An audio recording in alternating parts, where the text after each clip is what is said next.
Dobar dan, moje ime je Svetlana Brkić i ja sam arhitekta i vlasnica arhitektonskog projektnog biroa SB Project. Danas govorimo o pojmu total dizajna. Na slikama koje vidite prikazani su neki od lokala za koje je naš tim radio total dizajn.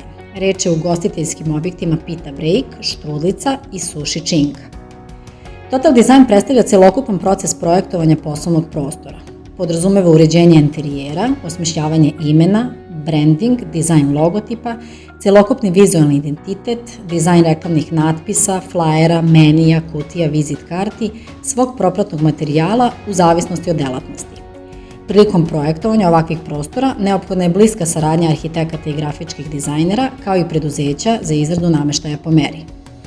Proces total dizajna započinje angažovanjem arhitekte koji smišljava prvobitni koncept novog poslovnog prostora i postavlja bazu za dalju razradu.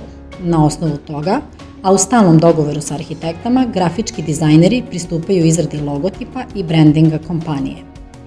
Poslednji korak, nakon završetka projektovanja i dizajniranja, predstavlja saradnja sa izvođačima radova na izradi nameštaja, dekoracije i elemenata po meri. Ukoliko je termin total design novina za vas, a tema vam je interesantna i mislite da nekome može biti korisna, podelite naš video. Besplatne konsultacije uvek možete zakazati putem DM-a ili na e-mail office@sbproject.rs.